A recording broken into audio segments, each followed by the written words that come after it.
Treyarch just released an absolute bombshell of information here for 115 Day, guys. We're going to be covering everything right now. There is so much information to go over, starting with a quick shout out to Treyarch for giving us double XP. We have quadruple double weekend coming up here, January 15th through the 21st. We got double gums, double XP, double weapon XP, double battle pass XP. Of course, that's great and whatever, but everyone's here for the new information on the new map. We have official confirmation that the new map is going to be called The Tomb, very reminiscent of La Tumba from Black Ops 2, if you guys remember the original code name for Origins. We're going to be going through this blog post here, and I'll be covering pretty much everything that's going to be coming out with the new map that they've given the detail on. I've got some new information about some quality of life features, as well as some stuff with directed mode. But let's just get into it, guys. The official name of the new map is called The Tomb. They gave us a logo for it. Looks really, really sick. Kind of giving Forsaken vibes with the new logo. So let's just get this out of the way. We're launching our next Zombies map in less than 2 weeks. Surprise, just after the release of Citadel Day Moors in Season 1 Reloaded. The Tomb drops at the start of Season 2 on January 28th, guys. So literally 2 weeks, we will have another Zombies map inside of Black Ops 6. That just is absolutely mind-blowing. I really hope that this is going to be a well-crafted experience, and it's not being rushed whatsoever. But either way, guys, I'm super hyped for this. It says, after surviving the horrific events of Citadel Day Moor, Weaver, Carver, Gray, and Maya follow Craft's final words to a nearby excavation site to secure the Sentinel artifact. Built in the remains of the ancient burial grounds with suspended origins. Aha, I see what they did there, dating back to 2500 BC.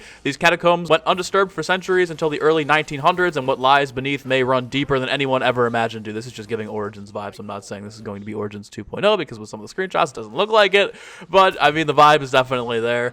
As the rumors have it, a British archaeologist by the name of Sir Archibald Fatherton Smythe conducted an excavation at the site back in 1908 with grand expeditions. Although no one can say for sure what became of him, a handful of photographs from his doomed expeditions have recently surfaced. Of course, here we go. We have one looking like it's inside of the tomb. You guys can see here, there is actually one of the dark ether, I think like the sigils or whatever, like the portals here that takes you into the dark ether. So I'm assuming we might be going to the crazy place or a crazy place of sorts. That's absolutely insane. If you guys played MWZ, you'll know this is what takes you to the dark ether here, this little portal on the wall. That's, I mean, honestly, crazy as fuck. I was not expecting anything like that, but that looks so cool. Love they're kind of tying in the MWZ lore with the Dark Ether there, but it looks like there might be some sort of crazy place that we'll be able to go to inside of the new map. They said they've crafted the tomb to provide an experience similar to Liberty Falls. Wow, that's very, very interesting. By far our most played Zombies map in recent years, featuring tighter play spaces with a focus on replayability. Okay, very interesting, man. So just like in Liberty Falls, we're delivering on plenty of side Easter eggs and even a reimagined wonder weapon inspired by our past. Okay, that's all they're going to say about that for now. I'm very interested to see what this will be. Could be that rumored Mark II to come out. I don't really know if that's the case, but very interested to see what that reimagined wonder weapon from the past is going to be. It's only one wonder weapon, so I think we can throw the staffs out the window. Don't think we're going to be getting those again, but very interesting to see that they're going with a reimagined wonder weapon inspired by the past. If I had to guess, like I said, Mark II, probably, likely, maybe? I don't know. We'll see what happens there. As a reminder, every Zombies map in Black Ops 6 is an original location built from the ground up for this mode, but that doesn't mean we can't enjoy a wink or a nod here or there. Okay, so they're definitely saying this isn't going to be Origins remastered, but there will be kind of that Origins vibe similar to how Citadel Day Moor was like Der Eisendrache. Going for crazier Pack-a-Punch camos this time around as well, and what if we were to tell you that one of the most iconic SMGs in Zombies history was coming back along for the ride, guys? That means PPSH is coming back, or the MP40. If I had to put my money on it, I would say PPSH is for sure coming back. With that information right there, bro, that is absolutely insane. The last of it that they'll give us here is stay tuned for more details on the gameplay content coming to the Tomb and Zombies overall in next week's Season 2 reveal blog. Until then, oh man, that is absolutely insane. They've got some a little bit of a preview here for the Tomb's Easter egg song. I'm not going to play that in case it's copyright, but guys, oh my god, so much information that is absolutely insane. As for the rest of the news they're dropping in this blog post here for Zombies fans, we have some quality of life previews coming with the launch of Season 2. We have challenge tracking and near completion for Zombies and multiplayer. Thank god this was a feature inside of MW3 that I wish they would have brought back at the start, but here we go. Season 2, we're getting it now, not going to complain about it. You can manually track 10 calling cards and 10 camo challenges. Man, that's so nice. I mean, I just finished with the 100%er grind. Would have been nice to have a little bit before, but I'm not going to play once again.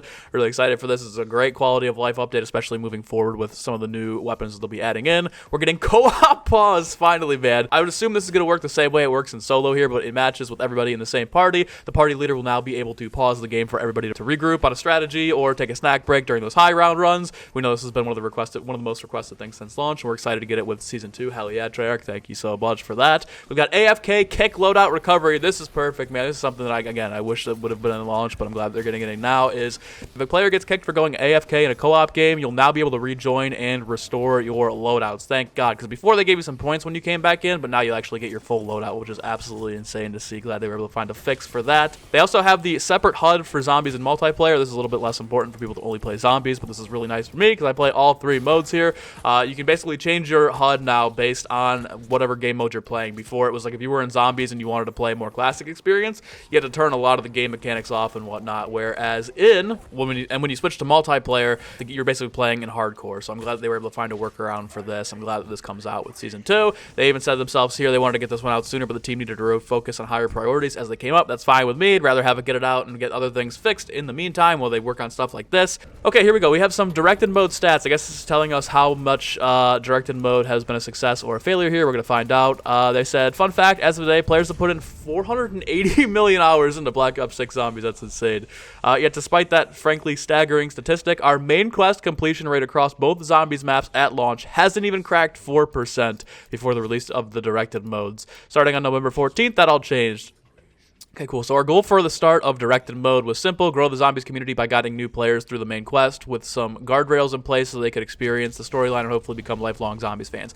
Thankfully, the numbers are quite promising. Since the directed mode went live, our average main quest completion rate has more than doubled, going from 3.38% on November 14th to 8.23% today. That's actually a really great jump, man. I think the D Machine was like 5% completed, so seeing this jump almost up to 10%, especially for some of the Easter eggs that are a little more complex in this game, absolutely great to see.